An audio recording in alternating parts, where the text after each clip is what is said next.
progressive way and in a constructive way. Everybody's thoughts are embraced. But what on last week was definitely out of bounds.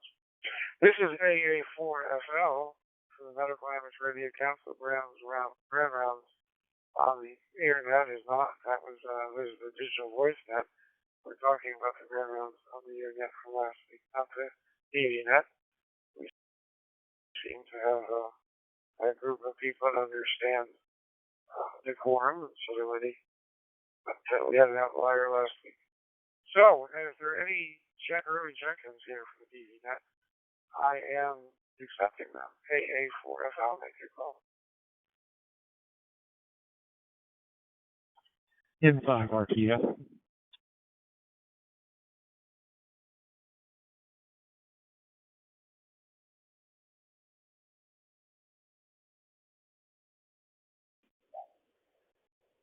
Good morning, Jeff.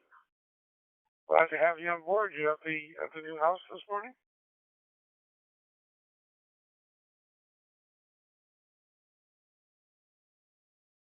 We are, but I remembered to bring the Andy dongle, and I've got that hooked up, and I'm streaming on the net currently. At exactly 10 o'clock, I'll turn on the recorder. So from that point on until we close the net, I'll be recording N5 RTF.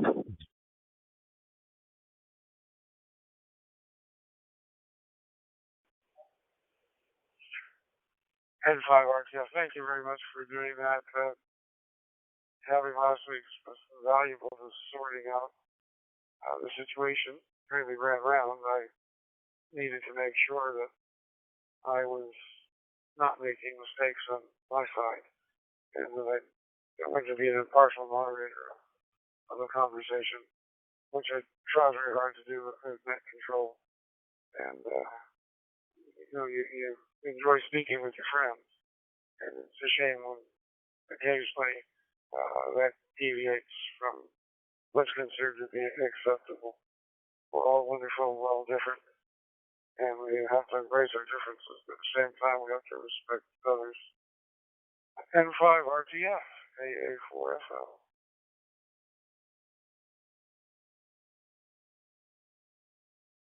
A4FL and 5 RTF. Have you ever considered becoming a psychiatrist, Jay? I think you just did a remarkable job of keeping your cool last week.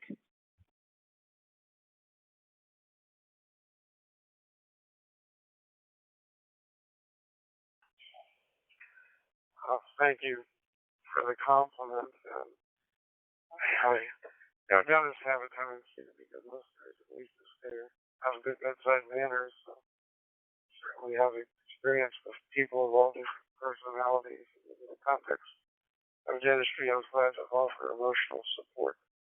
It can be stressful at times, but as far as mental health, I will leave the professional aspects of medical care to those that are trained and have expertise in it, which of course you are one. And thank you for participating and offering your kind words of support. Just getting ready for that to start. So go ahead, let you respond to that.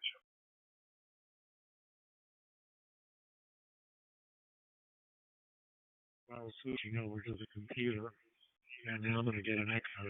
So let me work with the equipment, and I'll sign in again in a little bit. N5 RTF.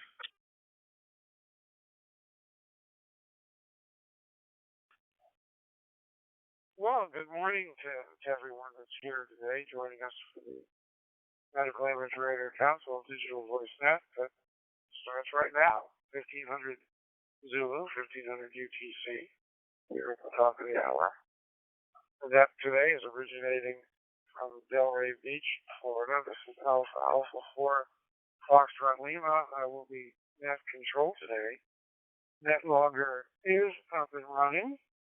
We also have two streams.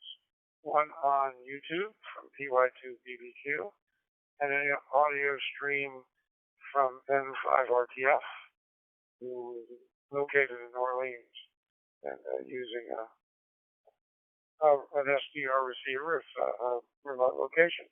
I see that WJD is here with us now. So I'm going to to check Andy in. We have 7 check-ins so far. We'll have check-ins in a minute. Let me let it go.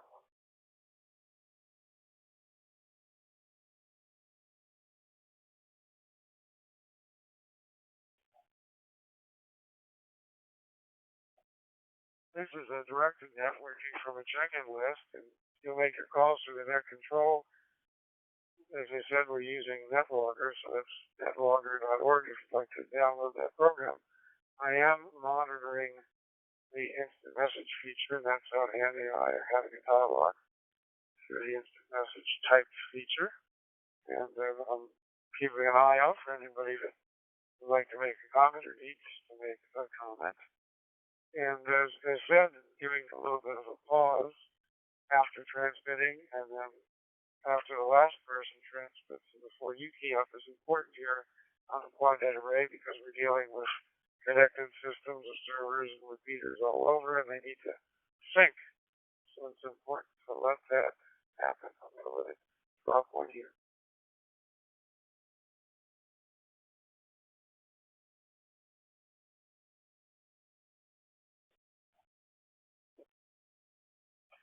On a personal side, I am using an Ambi stick, a USB stick, and V-Star, coming through the XRF 757K connection. And we do have members using Fusion and using TMR. So we're a mixed group and appreciate the QuadNet Array for their transcoding capabilities that allow us to speak to each other. If there are any stations that have emergency or priority traffic for the net, please call net control now. This is AA4FL.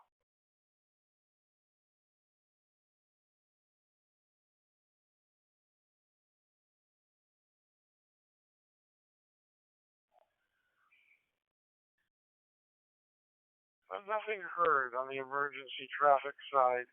Are there any stations that are mobile or just won't be able to participate in the net for the entire time but have an announcement they'd like to make now? So go ahead and call in now and we'll give you a chance to make your presentation.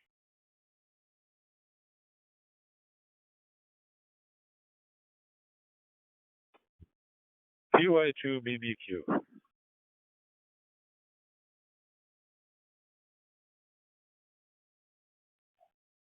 Well, good afternoon to you in Brazil, Elton. I know it's a busy day for you, but why don't you go ahead, because I know you are in a short time situation. Make your presentation now.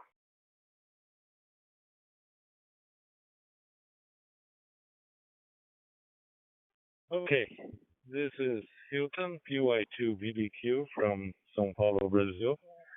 Today I'm transmitting Maritime Mobile from the Bon La Vie sailboat that is docked in Guarujá, São Paulo, and I won't be able to stay with you during the whole round because I have guests with me today.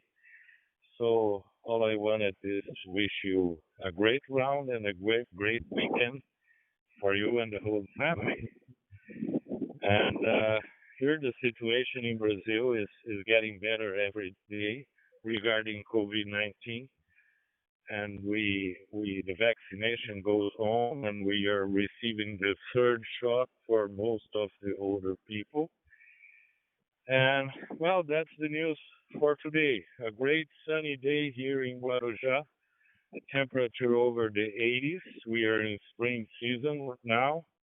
The snows have already arrived. So back to you, A4FL, PY2BBQ.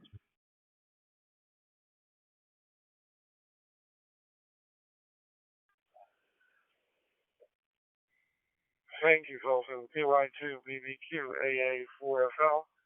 We'll pass along our greetings to your family and to your friends. They're with you. Enjoy your day on the sailboat.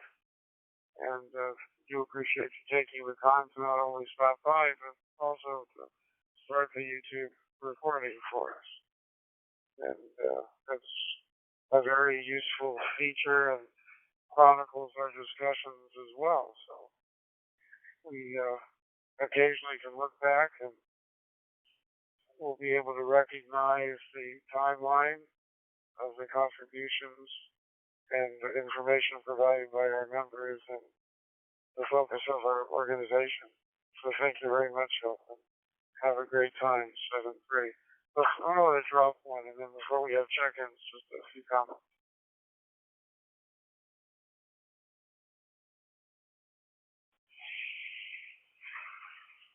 This is AA4FL, for the Marco Medical Image Radio Council TV Net. For those of you that are listening, if you're a Marco member and you're a regular, you certainly know about our net.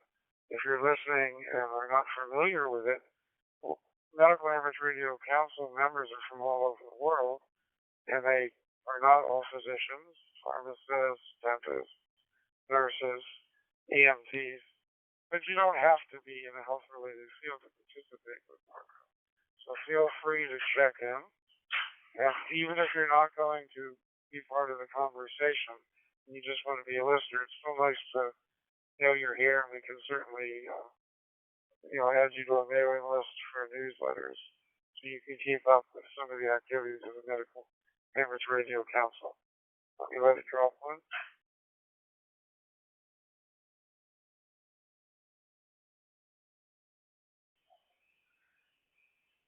Again, before we have our check-ins, also remember the housekeeping issues such as checking in and allowing a pause, don't tailgate right after someone, and give a little bit of time before keying up and before speaking, because we are dealing with a complex set of connected servers and repeaters that all need to sync to work properly. We do appreciate that. We use the Medical Image Radio Council Google group to distribute information about the topics. In this particular week, there was a study out of Yale that was published in Lancet that discussed what happens over time with immunity for those that have acquired it naturally for COVID and other coronaviruses. And they've done some modeling to try to predict how long protection would occur. So that was offered to review in anticipation of that, not as a topic in of itself, but just in the general topic of what exposure means or vaccination means to protection and how we're going to handle this in the future. Let me let it drop on.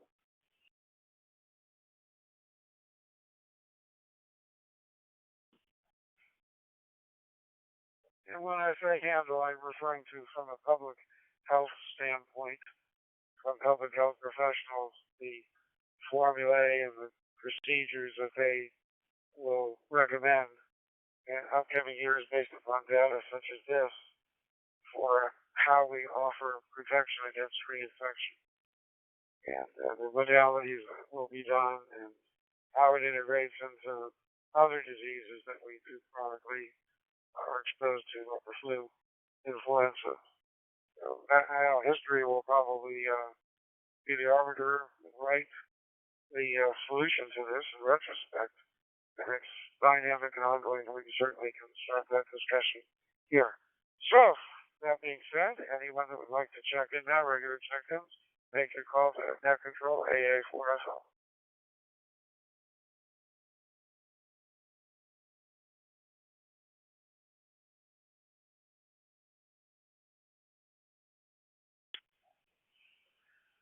Okay, I have no additional check-ins at this time. We'll ask for them later.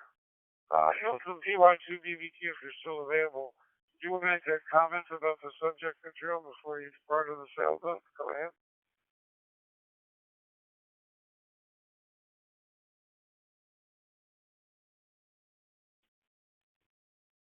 Sorry, Jay, I was not paying attention. Did you call PY2BBQ over?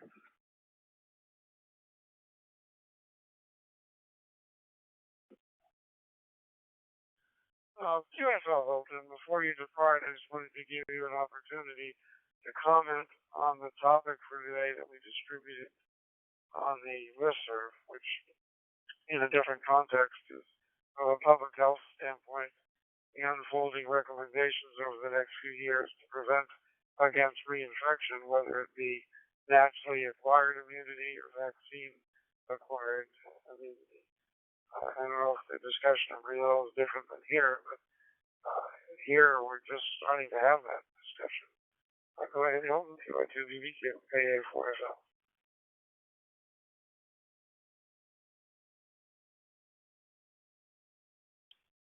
Okay, for FLQI2BBQ returning. Yes, that's a discussion that we have had here for a few months now, especially because the early vaccine that we used, the Chinese one from Sinovac, was not such an effective vaccine. But after all, the populational results were very good. But anyway, we started about 1 month ago the third shot of the vaccination with the Pfizer vaccine mainly. And we are programming for the next few years at least one shot every other year of one of the nice vaccines. And everything is being studied. We have some cities that receive almost 100% of the population have been vaccinated, and it's being studied now the necessity of a new shot for them as well. But meanwhile, as we saw that the neutralizing antibodies have dropped, especially for older men. So it was demanded to start the third shot vaccination as soon as possible, and that's what is going on right now here. So that's the picture, JA, for FLQI2BBQ.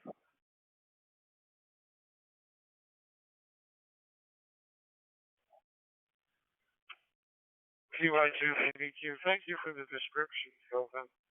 And you're probably privy to the same information we are. I think this study said the median protection for those that had naturally acquired immunity is going to be about 16 months. They didn't comment on those that had received their immunity through vaccination. But in the public sphere, not in the scientific sphere, there were reports of follow-up vaccines I believe using the J&J one. Don't quote me, but in a 4-time improvement in antibody response versus the Pfizer, which is somewhere in the 30s, maybe 32 times more, and another. I think the Moderna was almost double that. So I'm sure this is all being studied in Brazil as well. I'm not sure in Brazil if you have access to the Moderna, but it seems to be the. And again, these might have been referencing a study as to people that had the J&J shot in a second booster. I'm not sure of the details, so don't count those figures as gospel. Read the scientific literature. AA4FL QI2BBQ for any follow-up comment.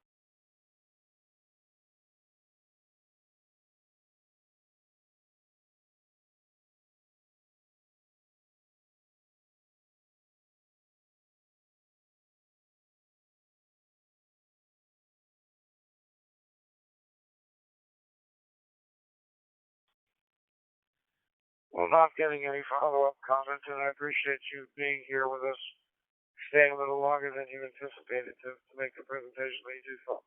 Enjoy your time on the sailboat. WA1EXA, Mark, this is AA4FL. Looking forward to hearing your perspective. Go ahead.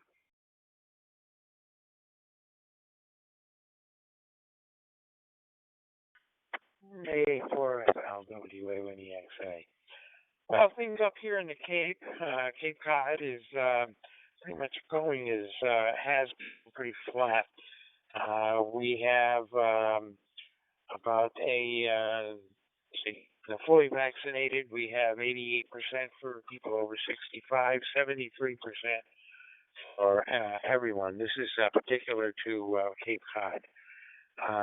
Things are flat. We've had, let's see, a number of people in the hospital. I have it here someplace. Yeah. Okay, we got two hospitals on the Cape. Cape Cod Hospital is a bigger one. They have 11 COVID patients. ICU occupancy is 66%. And the smaller hospital, which is in Falmouth, they have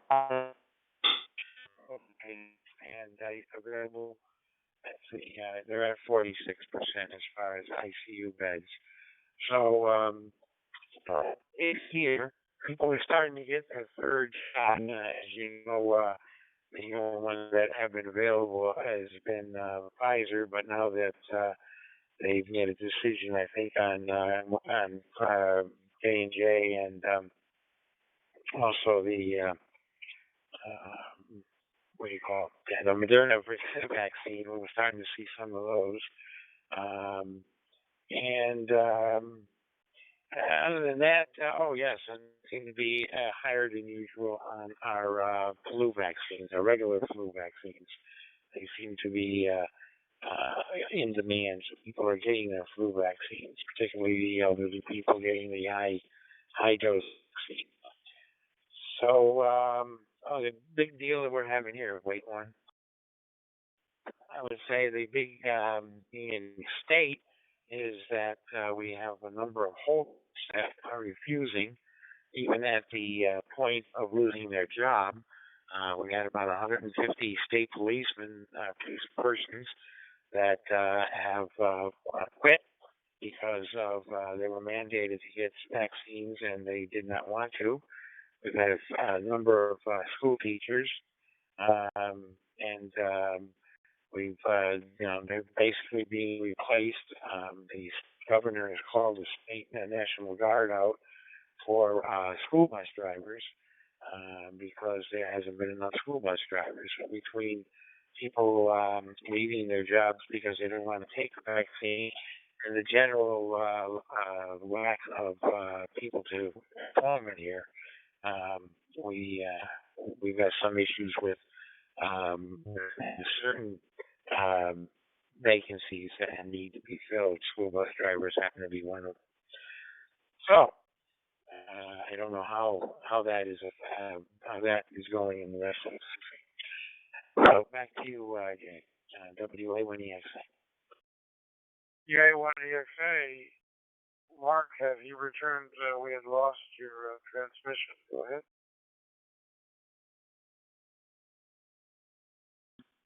I am here, or do you hear me?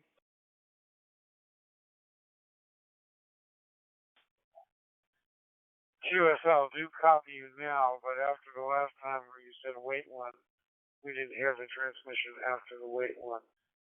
Go ahead.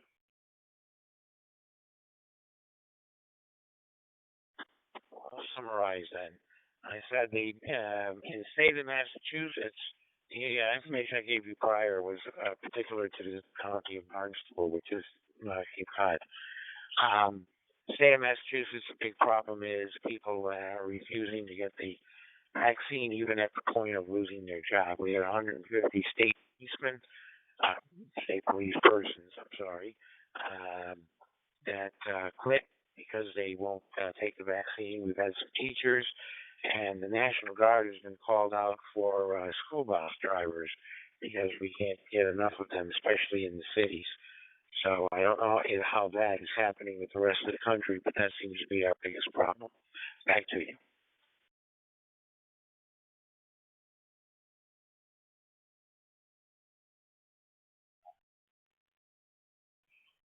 Hey, for so I think that will be a good segue to Howard, who's up next, and I know now the Chicago area because that seems to be a current event in terms of law enforcement and compliance with vaccine mandates. So let me turn it over to you, Howard, N9OML, AA4FL, that controls the medical language radio council TV.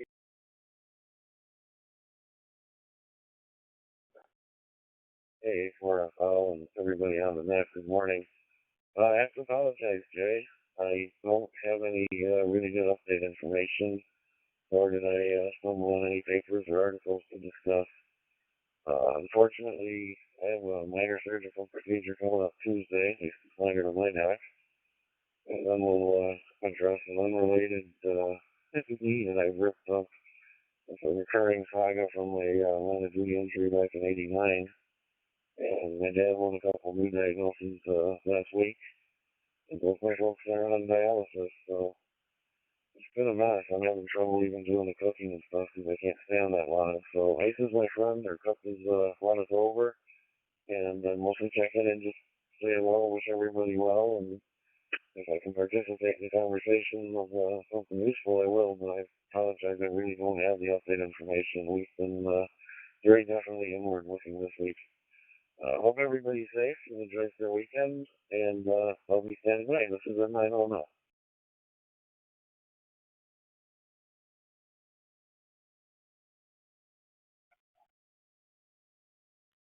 Howard, thank you very much for participating, and we hope you're on the mend shortly, and that the rest of the family's health is stabilized.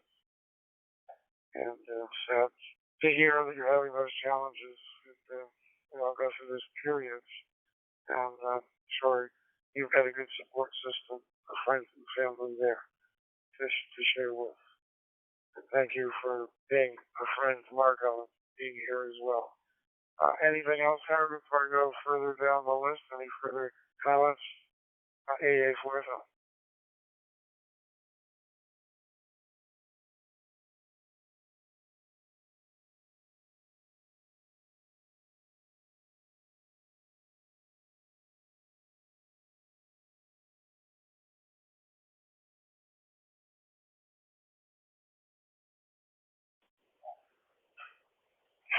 Okay, nothing more heard for N9OML. Keith, N3IM. Good morning. How are you today? Go ahead.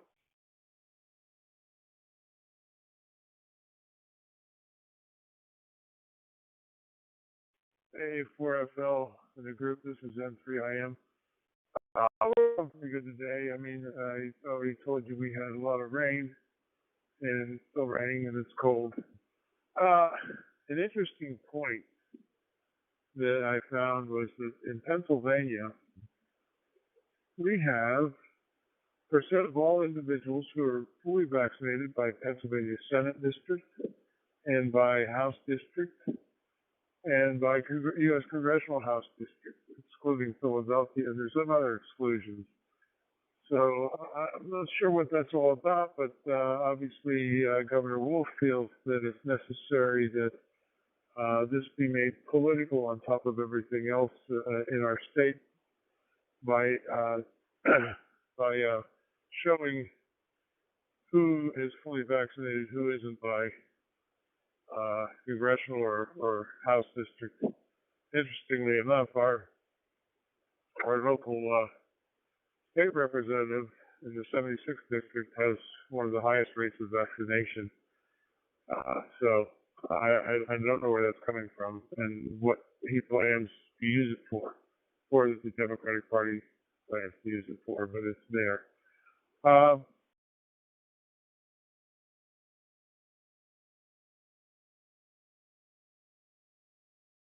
read a number of interesting articles about the COVID breakthrough information in Pennsylvania. Or no, in the CDC, they're listing approximately 40,000, I believe it is, breakthrough infections. 41,127. 10,857 of those ended up with death, and most of them were over 65 years of age. But again, there's exclusions there too. I don't know how they exactly consider asymptomatic individuals, and there were also not COVID-related individuals included in that data. So that's that. This is N3IM, back to AA4FL and the net.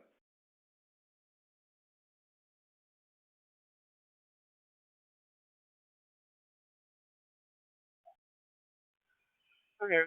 Thank you, Chief, for that information and perspective. I haven't seen anything similar here in Florida to that type of regional data other than just by zip code that you can go to on the COVID side, infectivity. But on the vaccination side, I haven't even thought. I haven't even thought to look at that. I mean, you hear them talk about areas like Southwest Missouri in a more regional fashion, and I think that has value. But I agree with you that I don't see where political distinctions would have much value from a public health standpoint. That's not the issue. The issue should be people considering their health and not their politics. But it's still a personal choice. Complicated, convoluted.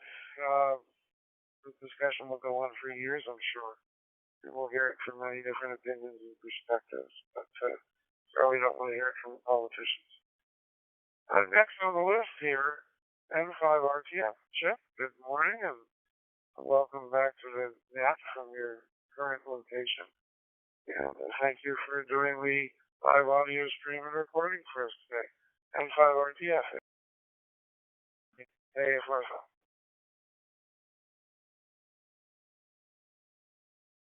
Hey, Florida Fell in the group and 5RTF. Yeah, good morning, everybody. I'm sitting here watching the tide go out. I was looking at some of the Louisiana data. Our last wave has sort of died out. The graph, though, and the data sheet doesn't give a time frame, and so it's pretty useless. I mean, there's 68 deaths. Okay, was that yesterday? Was that last week? It says updated every 2 weeks. So was that 2-week data? Without a time frame on those numbers, it's absolutely useless. I don't know who designed that or whether anybody's even aware that they don't list the time frame that it covers. I'm going to lose my ECT coordinator nurse that's been working with me the last couple of years. She's absolutely wonderful. Best person I've ever had working with me, and she refuses to get vaccinated, and my hospital's going to fire her next week in 5RTF.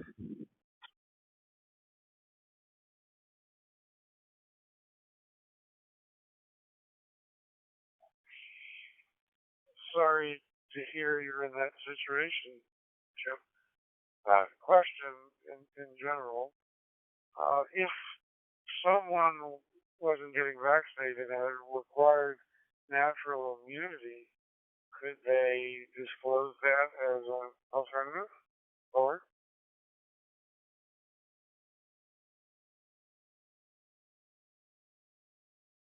I don't know what exemptions might be allowed. Natural immunity, what time frame it would cover. Say you've had COVID in the last year, but what if it was a year and a half ago? I don't know what they're saying about that. How long does natural immunity last? Other things, religious exemptions. I know Keith has a lot of Amish people in his area. What about people that just had a bad reaction to one of the shots and doesn't want to get the second one or the booster? That's going to come up more and more over the next year. N5RTF.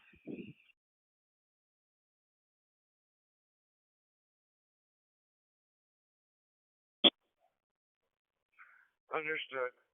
And it seems excessively rigid to not have some flexibility. If we think about vaccinations, as you said, it's not clarifying when they were vaccinated, how many months they're out, and it doesn't quantify the quality of their protection at the current time. For example, if they had a J&J vaccine 6 months ago and have not had any boosters, how that would qualify or disqualify them.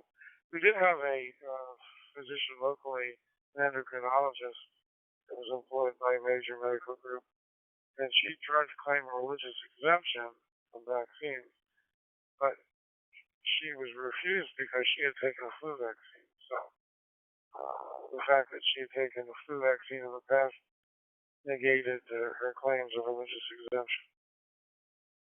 Back to you, Chip, for any additional comments on 5RTF.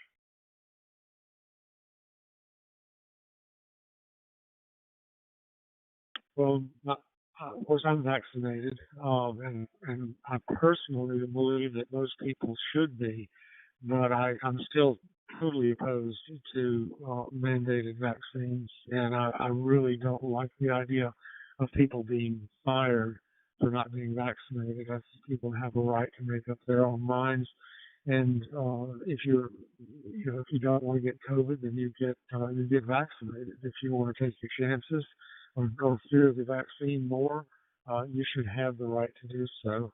In 5RTS.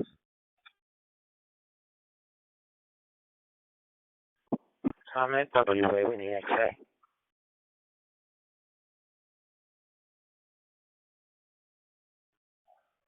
Go ahead with your comment, Mark WLNEXA, AA4 net control.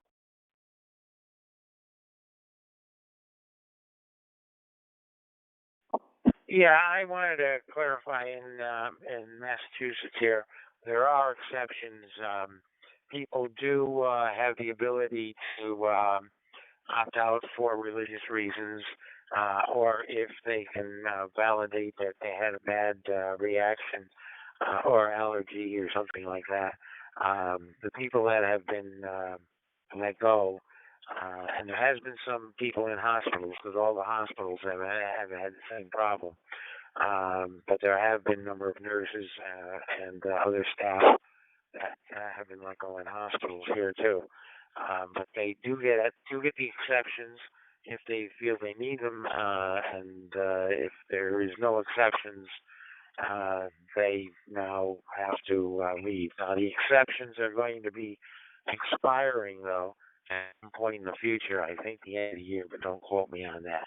And I'm not sure what they're going to do at that point. Back to you, WA Winnie XA.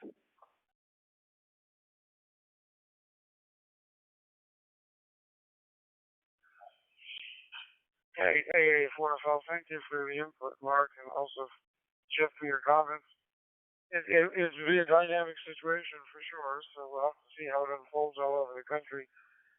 I was a little surprised we had someone check in from California that worked for a major university's health center, and he said that even for influenza, they had a sticker on their badge, so if they'd been vaccinated, people would know, and they were doing the same for COVID. So that was flying in California, giving the patients an option, since they would know if their health provider had been vaccinated or not. But again, there's so many different aspects of having immunity against reinfection, and there's no uniform way of measuring when someone will be susceptible. It's just science under evaluation currently, as this one article we floated described in the situation of people that are naturally acquired their immunity, but the questions exist, and at some point history will write the answers to those questions.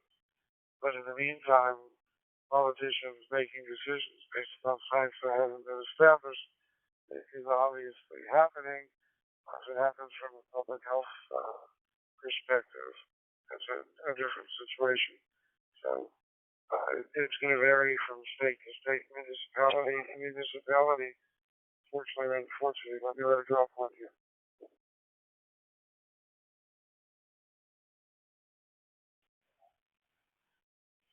Before we go into the next person on the check-in list, are there any other stations that would like to have a late check-in? If so, go ahead and make your call now to net control AA4FL.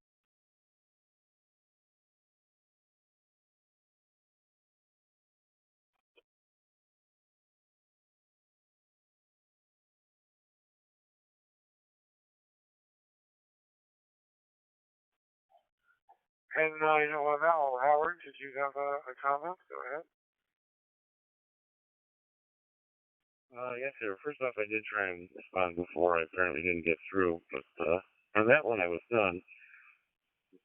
The world I came from, we were vaccinated so sufficiently that for about a day you couldn't raise your arm because I think all the vaccines dropped to your hands and weighed it down.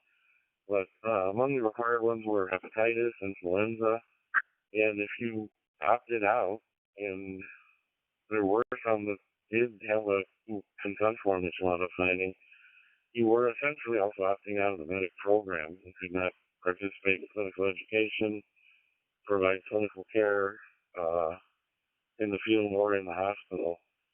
And I'm a little confused why this particular vaccine has become such a hotbed. The other ones didn't seem as polarizing, didn't seem to be as big a deal. When it was required every year that you prove that you have flu shot, it just seemed to roll on. And there's something going on now that this became a polarizing event. I'm just not sure what it is, although so many things in our country seem to be that way now. That may be the answer, but that's what was popping to my head. And then, oh no, thank you.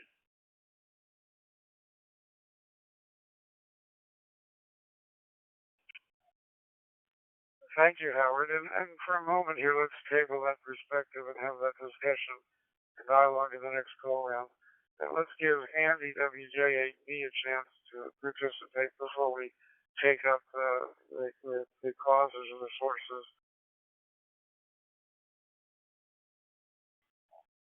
Well, good morning, everybody, on that nice sunny day here. Very cool for Ohio. This time of year, 51 degrees. I did read the article that you posted to the Google link, and they did a lot of work. I have to commend them for that. The way I see that is they're trying to predict what will happen based on what they know about other coronaviruses, and to some extent other viruses as well. And to see if natural immunity really will work out. And there is obviously some, but they don't have as much data on that as they do on the effectiveness of the vaccine. So it's a very interesting article. We appreciate that being on there. And it's kind of a long article, by the way. I think everybody who read it knows that. But in terms of the political thing, yeah, it seems to be quite, at least in the state of Ohio, the vaccination rate does follow politics, at least if you look at the districts that are involved. Rural areas tend to be less vaccinated, and some suburban areas as well, whereas most of the city areas are more vaccinated. And indeed, right now, that's where the Delta variant is having the biggest impact, is in small cities around our three big ones where that's occurred. And it has become a political thing. I think it was that has been proposed by some of the conservative things to turn into a political football. To me, it's ridiculous they've done that, but that seems the way it is. I don't have too many other comments on exactly how it happened. Some of it's obvious. We do have some problems with filling all the positions like school bus drivers, etc. I think there's some of that that's going on regardless because of the economics of all this. So back to you, Jay, A4FL, and the rest in that from WJAP.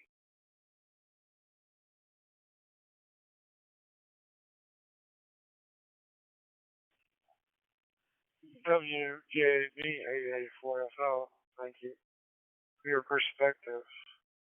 And we do appreciate that, Andy. I think my first exposure to somebody that was what I thought was an extremist view of politics based upon influence by media was one of my coworkers at the university in Bell Street, the emergency dental clinic. I don't know if I can peg the years. It was the Newt Gingrich years. And he became very polarized, constantly talked about it and worried about it as a personal preoccupation of the quality of his life, which wasn't very common in my circle of people at the time. And it caused a problem in his marriage, ended up being divorced. And I know the kids, they grew up definitely affected by it. But I guess today it's talking heads all the time, and both sides, and a lot of consideration of what you hear and on what camp you hear it from.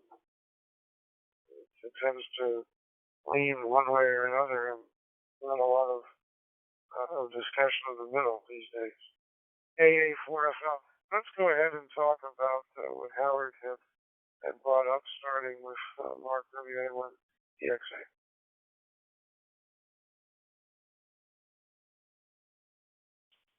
WA1EXA. Well, you know, I'm speculating. Obviously, all of us are. But I believe that the difference this time is that media is very polarized, and people listen to the media that they feel that is true, and they continue to listen to that one version of the media, where in the past the media was more I don't want to say it was well, you know, it was basically it was the free networks and the newspapers, and they had their opinions, but they weren't as solid as they are now. Also, I think that the media has a short memory in the past, and they used to move on to other things, so the people started to forget about it. Now they're constantly harping on the same thing over and over again, and of course there's politicians that are doing the same thing, but in the past it was a fleeting thing, and now it's a consistent thing, and that's just my opinion. People just listen to what they want to listen to because they have the options. So anyway, back to you, WA1EXA.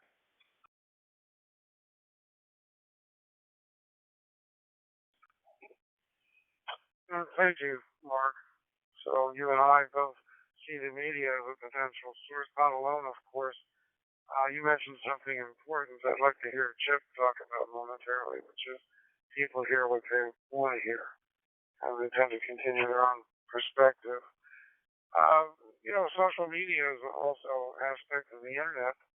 I know I taught a class even in the 2000s of how to search for accurate information to college students on the internet because they didn't know how to get untainted, and now everything seems to be driven in such a way that once you have an opinion and in the direction that you search is obvious to the greater world, that you're further brought down that path of receptivity for whatever reasons, whether it be to be marketed to or such in terms of commercialism.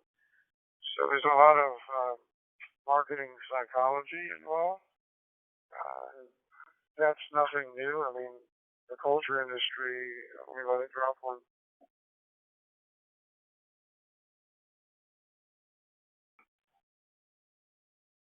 I mean, famous AA4FL, the famous philosophers and sociologists have talked about the culture industry for years. You hear it in terms of economic theory and the rationale behind it and people's behavior. So is this similar in your mind, Chip? N5 RTF, what's your perspective on the believability and the motivation and the ability for people to be open-minded from a standpoint of mental health? Over.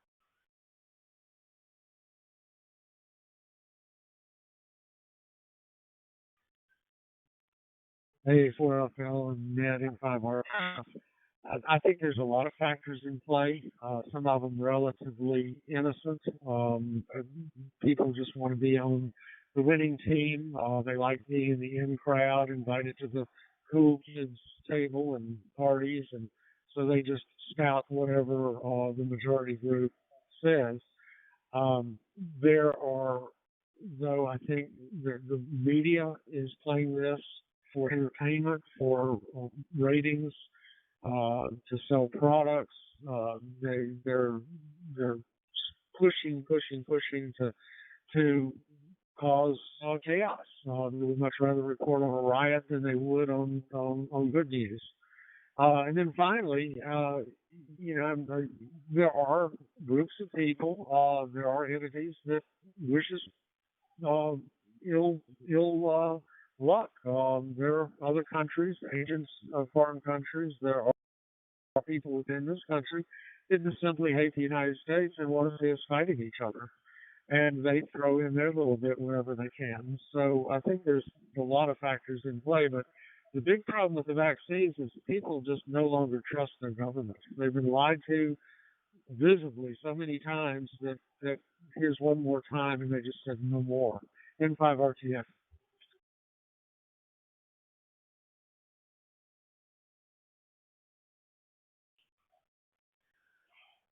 Thank you for your perspective, Chip. I've heard the term in philosophy of immediacy, or the ability to make something so primary to individuals that they'll consume it.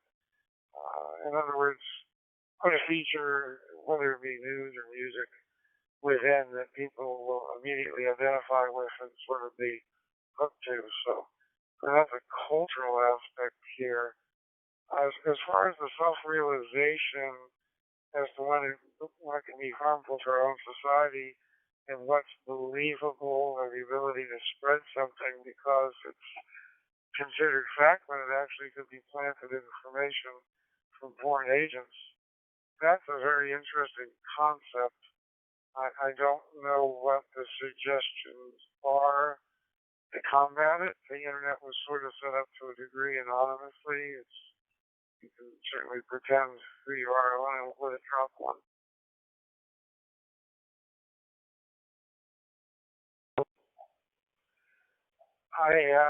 This is AA4FL. I had a situation where my email was for a corporation I own being spoofed in order to spread false marketing. To go fishing expeditions, well, not necessarily to steal identities, but just to sell product. And it really doesn't take a whole lot of effort the way the internet is constructed. I can't describe it all from a technical aspect, but it wasn't the intention to track the originating source of information. So that in itself, people, I suppose, should be taught to be skeptical of. What do you think, Chip, N5RTF?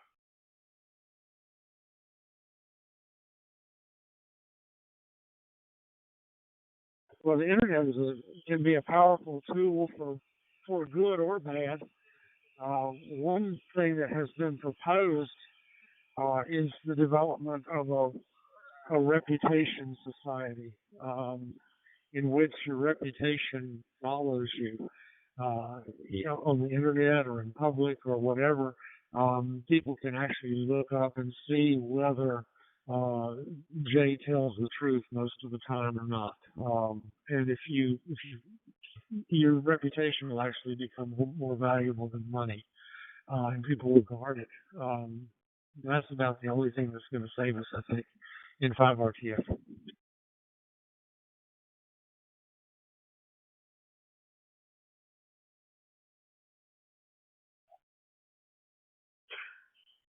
AA4FL. Thank you, Chip. That's an interesting concept. I hadn't heard that one before.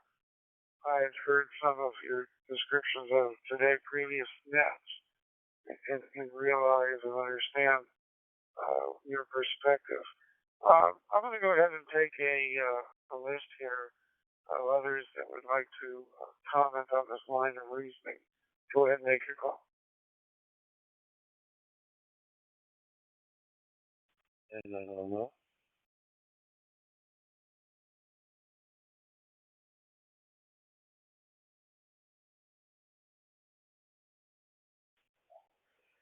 Okay, I hear N9OML.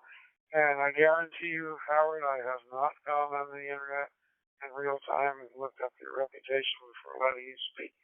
So speak freely. N9OML, AA4FL. Yeah, I agree with everything everybody has said so far.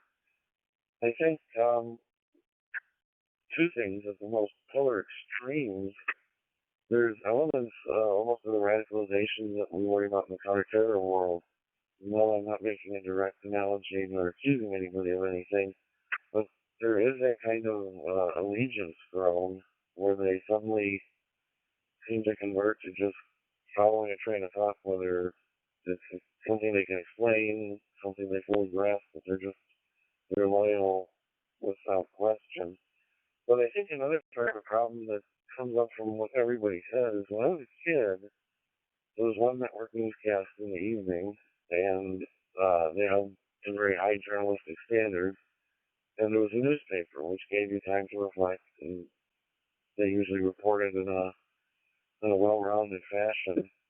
With the advent of cable television and the 24-hour news cycle, and now broadcast stations not doing 24-hour news cycle, but at least during the news hours presenting multiple news broadcasts. We have many stations that start at 4 in the afternoon and run them through 6:30 in the evening and then pick up again at 9 to 11. Just crazy amounts of coverage. If you find something that resonates with you, the drumbeat never ends. It's just constantly bombarding people. Those are just some thoughts that pass through my mind, but I think everybody here kind of landed on things that totally make sense. Thank you for addressing it. I appreciate it, guys. This is a night all out.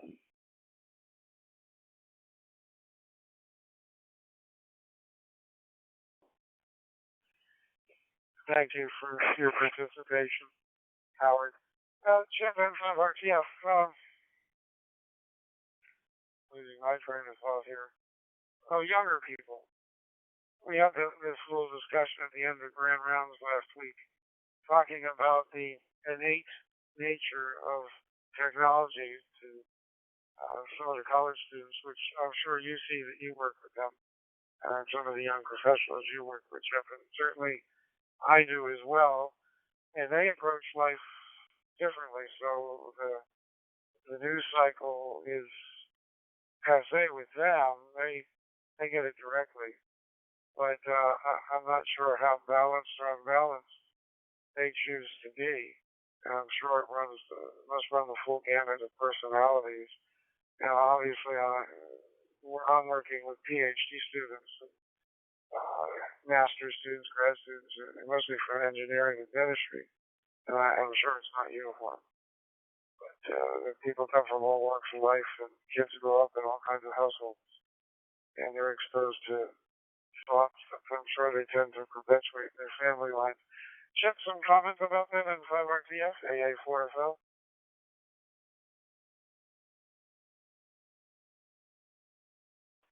Yeah, the only young people I come in contact with now are medical students and residents. And they're, of course, obviously exceptional, very bright. I did notice during the recent hurricane, we were without power, some people for up to 2 weeks. And there was a period of about a day and a half where there was no cell phone service. And while the older people complained about losing their roofs and getting flooded, the younger people complained more about losing their cell service, even for that brief period in 5RTF.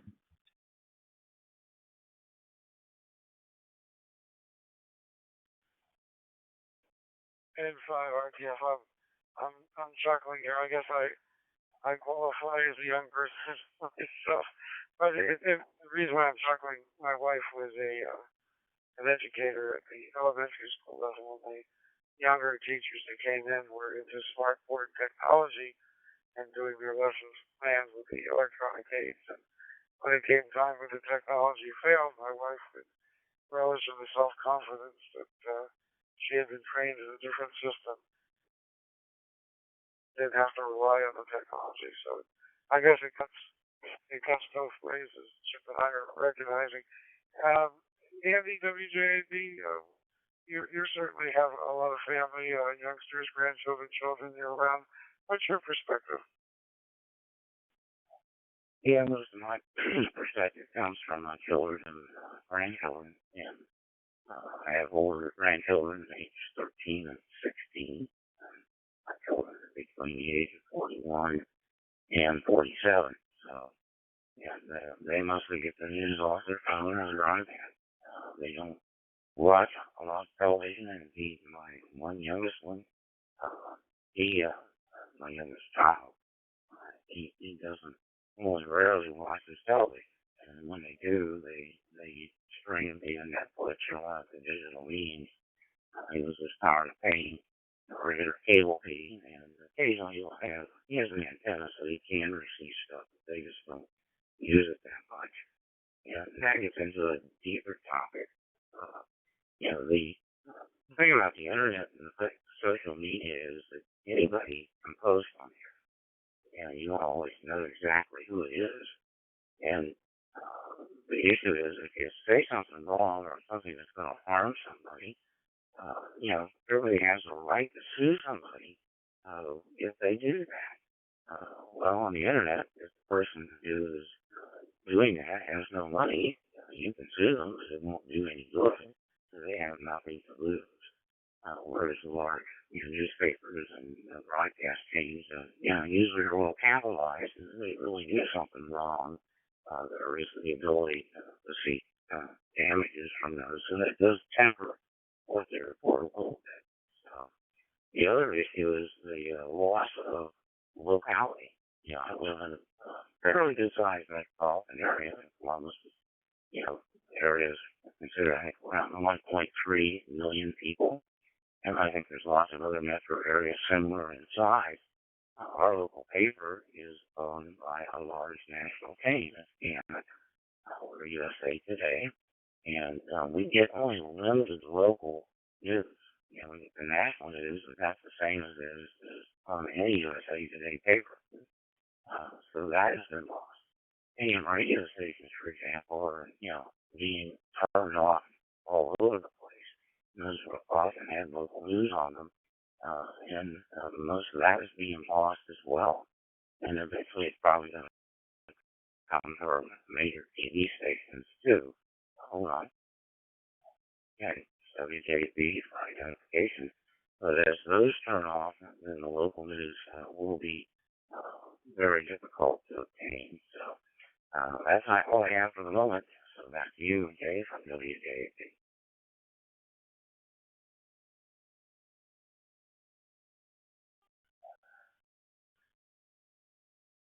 Thank you, Andy, and thank you for everybody that's participating. It may seem that we're drifting from our core topic, but all of this, of course, pertains or has ramifications in the public health and vaccination and just information dissemination of the public health aspects of COVID-19. Of course, our net is not a COVID net, limited to that one conversation.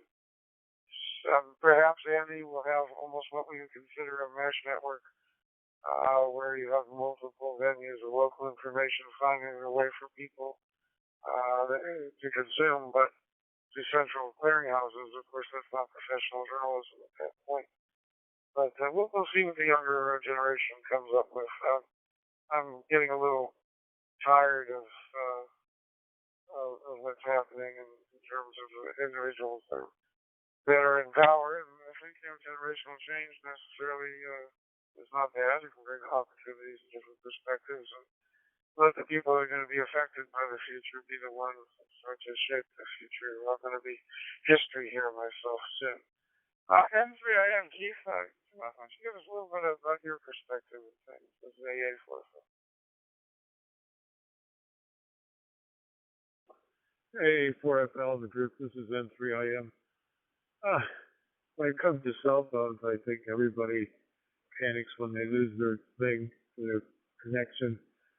Here in Pennsylvania, we have areas where the service is quite spotty or not even obtainable because of the mountains and the blockage of the cell towers. And obviously, to get more coverage, you would have to have hundreds, if not thousands, more cell towers. I think that the youth of today are so addicted to their cell phones. I mean, all you have to do is go to any store and see the kids. They're walking around, texting their friends, doing various things with their cell phones while they're trying to shop at the same time, and it's just interesting to watch.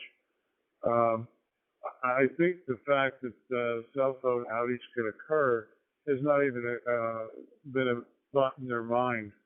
And so when it happens, I think they panic. Anyway, that's my thoughts on it. This is N3IM back to AA4FL, the group.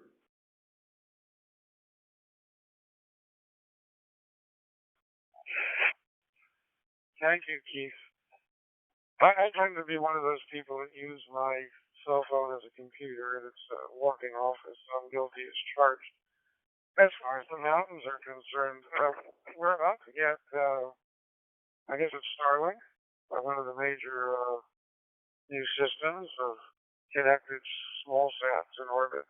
They're able to laterally spread data, so you get a nice bandwidth coming down. So, assuming that 50 megabits per second and higher are possible, I think theoretically, or at least idealistically, the goal is to be about 200 megabits per second. I don't think in the beta testing that's happening, but assuming that happens, that overcomes limitations of mountains. If you have Wi-Fi calling, people can, do Wi-Fi in hotspots and such. So maybe the world will change in that regard. I live in a country area where they do have cell phone coverage, fortunately. But what I don't really have is high-speed internet of 12 megabits per second. I struggle when I'm over North Florida to have a gigabit here. Rapidly changing world. Is there anyone else monitoring on the net here, not a check-in, that would like to make comments? Certainly we encourage participation, and there's lots of QuadNet array members or users that must have some opinion on some of the discussions we're having here. Please go ahead and address Net Control AA4FL. We'll give you a chance to talk.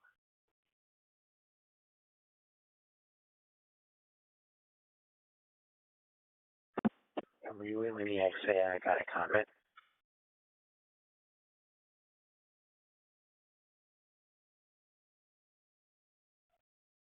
Go ahead, Mark. WA1EXA, AA4FL.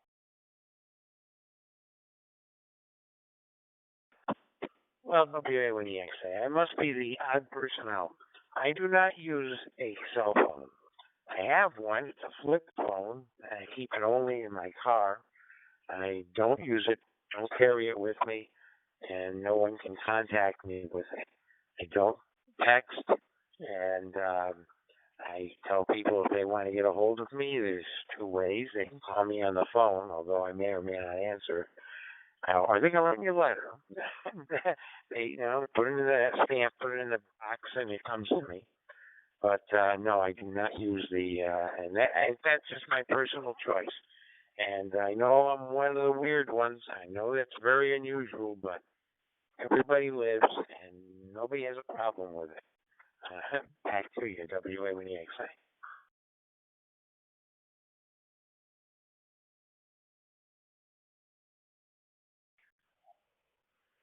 Okay, WA1EXA, AA4FL. I don't think you're oddball by any means. Many individuals I like to, particularly generational. What I find ironic at times, though, is how many people think that their privacy is their primary concern, and they don't realize they're walking around with a cell phone where no matter what they do, just about their entire life is being tracked from where they visit to what they say to their buying habits, their searching habits. They're just a data mine of information to parties that are willing to find a way to obtain that information.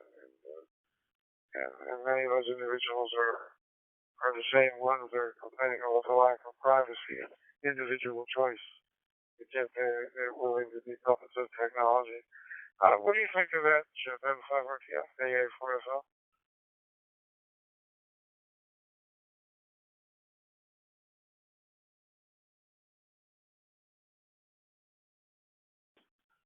N5RTF here. I walked away from the radio for a minute.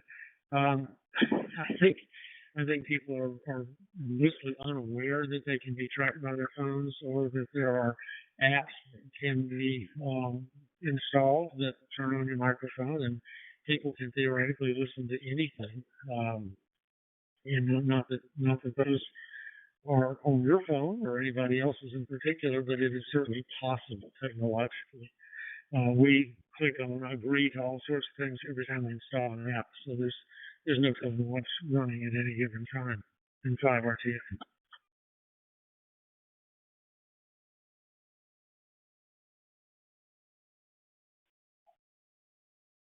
I see Andy's going to check off here. 7-3, Andy, thanks for coming by to the JAD AA4FL.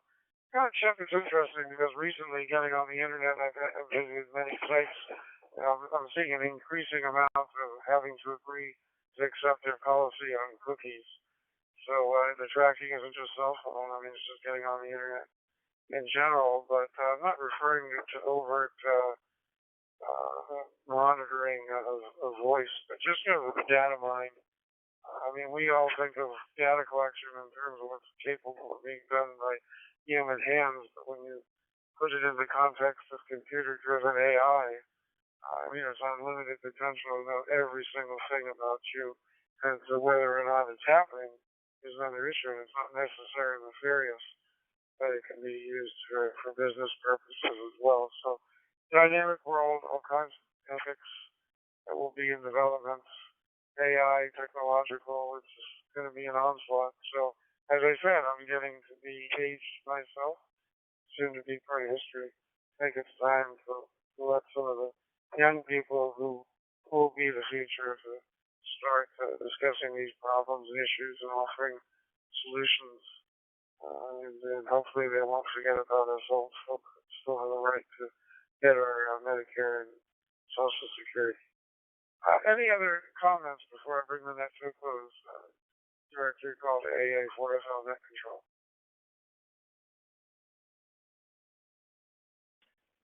N3IM.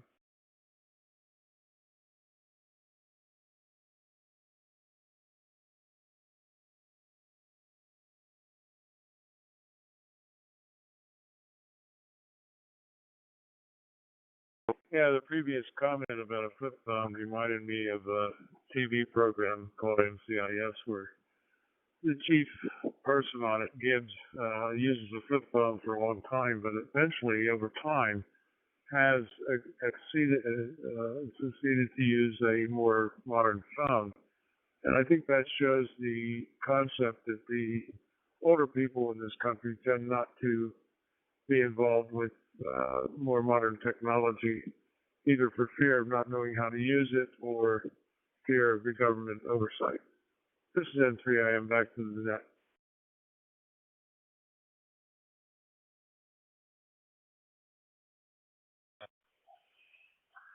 Yeah, thank you for your perspective, Keith. I'm sure it runs the full gamut, and we have to look at people as individuals, no matter what we consider in life. It's easy to categorize them, but seniors have one benefit. They have the benefit of time, and there are some pretty savvy ones out there, I'm sure. But again, it's I don't know how we classify seniors these days.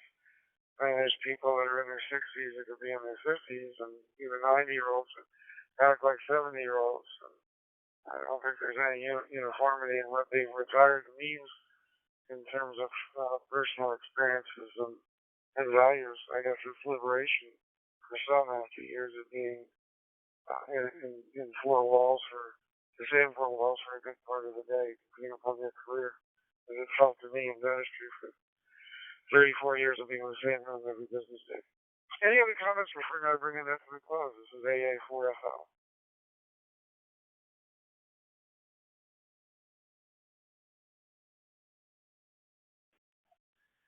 Well, thank you for everyone that participated today. I'm gratified that you're here and being so vocal, and everyone has input, and it reflective of the quality of individuals that are in Marco. I mean, us and themselves, we are the ones that are doing the technology, whereas other members are not. So I think that rings true for what Keith has said. Even in highly educated individuals that have attained a lot of expertise, they don't necessarily embrace the technology for whatever reasons. Familiarity is such And we are being a medical image radio council that everything's for discussion. Everything affects one's health and well-being holistically and otherwise. There isn't any aspect of life that can affect one's ability to thrive. So we appreciate the patience in letting the discussion waver a little bit from strictly the COVID discussion. Thank you to all. Look forward to speaking to everyone next week. 7-3, and I will be around for personal comments. Let me let it drop on here.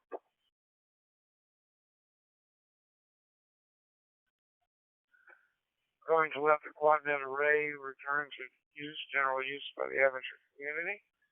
I don't believe there's nothing that's scheduled, so I am here. We appreciate the transcoding abilities that allow us to have these conversations. I hate to try to have them on HF and get accomplished what we do and have everybody have a chance to share their thoughts. Because on HF we know that currently we just don't have conditions to do it as efficiently and effectively as we do here on a digital net such as this. 7-3 all. AA4FL will be remain on frequency for a few minutes. I'd like to chat. Medical Amateur Radio Counselor General Amateur Use AA4FL.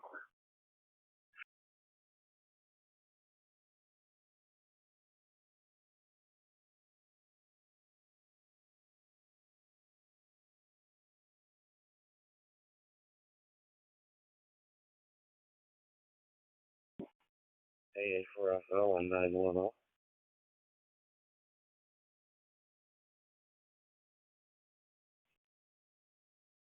Yes, Howard.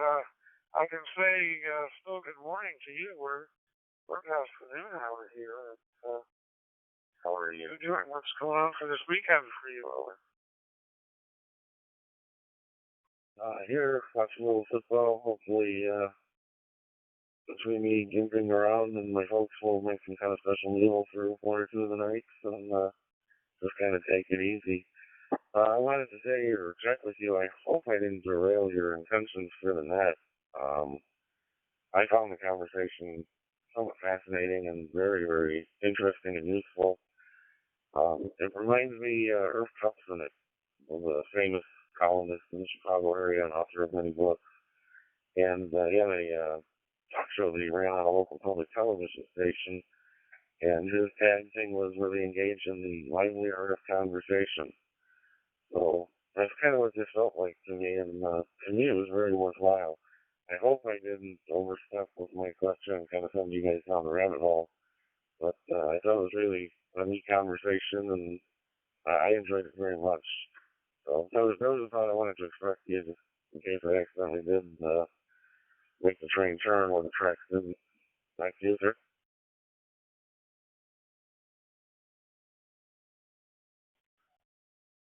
No, absolutely no distraction at all. Any question is an appropriate question if it's offered in good intent. And to have people like Keith and Chip, two of my close friends here, who have much different perspectives than I do and than others do because we bring our own experiences to the table, and they've had some very dynamic experiences in their educational upbringings and personal lives and their professional and adult lives. It's just fascinating for me to hear everything expressed through their points of view. And no, I mean, we're a medical image radio council, which is reflective of a population of people interested in the healing arts that embraces discussion from all different perspectives. So, absolutely no issue at all. The problem we had on the net last week was an agenda there. Let me let it go.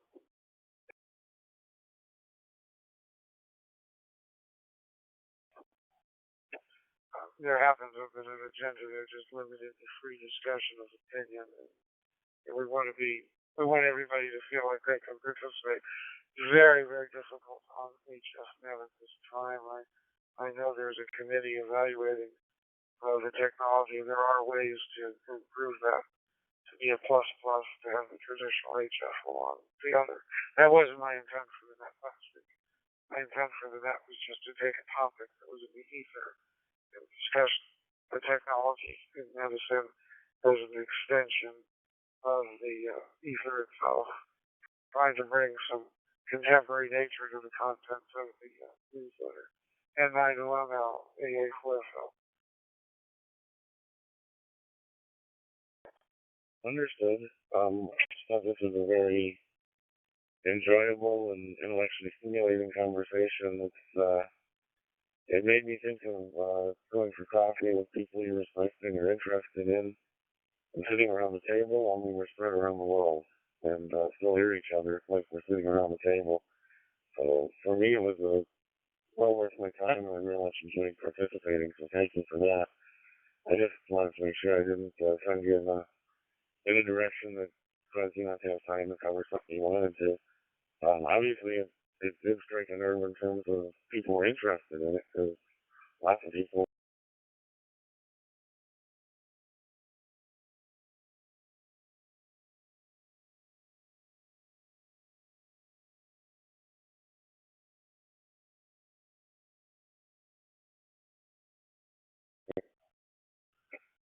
Thanks, Howard. I had to drop after you said lots of people, by the way, but heard the conversation up to that point. Now, this is a net that certainly likes to be structured and give everyone a forum for discussing, again, anything that's considered to be constructive. We're not here to be destructive. We've heard one comment from an individual on the planet. One time was the only time that I can remember since we've been running this where anything at all seemed out of line that wasn't a number. And it was just an opinion. Yeah, it's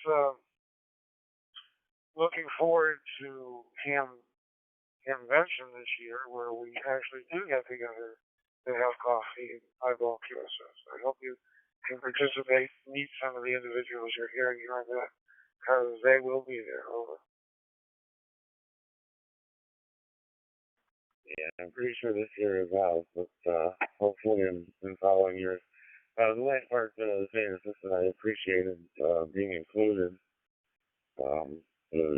It's neat to talk with interesting people, people that are thinking things through and analyzing stuff and have worthwhile comments. And I think this one did strike a nerve with lots of people came back and talked about it some more. Maybe struck a nerve with the wrong tone to use. But it was interesting to a variety of people because we did get interesting information and there was real discussion, moderated of course, it wasn't a free for all. But to me it was very interesting and I appreciate the opportunity. I won't keep holding you up, Jay. I can clear on your final. This is N9LML.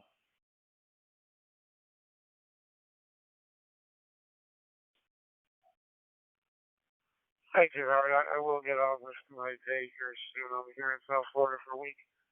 I'm going to be giving up my place here to my family, whose kids are going to have to live here for a few weeks. They're selling their house. We'll be moving in to an apartment and looking for another house back up in Gainesville. I hope everything goes well for you on Tuesday. I did listen earlier when you mentioned you're having a procedure. I think you called it a small procedure, but I hope it goes well, and I understand what it's like to take care of family members with health challenges. I've had 3 of the 4 of my parents pass in the last 4 years, but I sold my office in 2015 strictly to take care of family. They kept me busy. I was definitely less busy working when I was retired. I've been POA to so many individuals in my family now, and if it wasn't for computers and software doing their finances, I couldn't manage everything that I do. Let me let it drop one.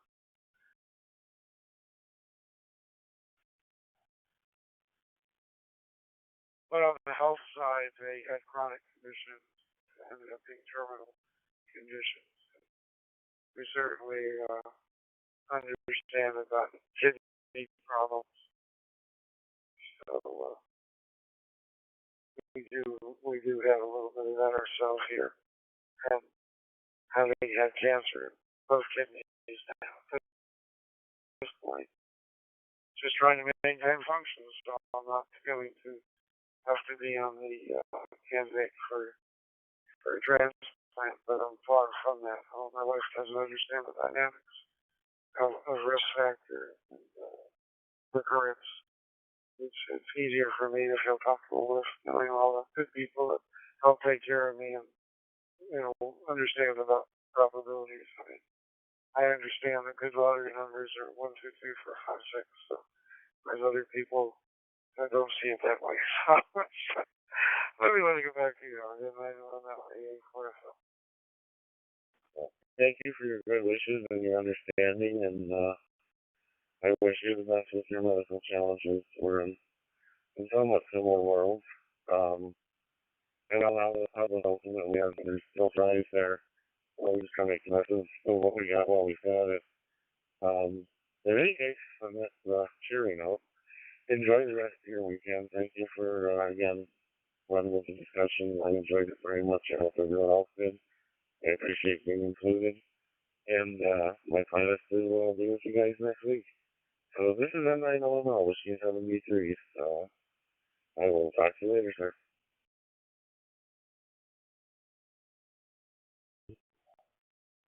Okay, well, my plan is for you to be with us next week too. I'm sure Tuesday is not an issue for that, but I'm glad to hear whatever you're addressing is getting taken care of. Look forward to next week. By the way, if PY2BBQ and 5RTF, if you're still recording, if you could stop the recording and crop out right after the nap, particularly Hilton, because you're recording remotely. Just limit the transmission to the net itself, which I believe that's something that Chip does. Appreciate it.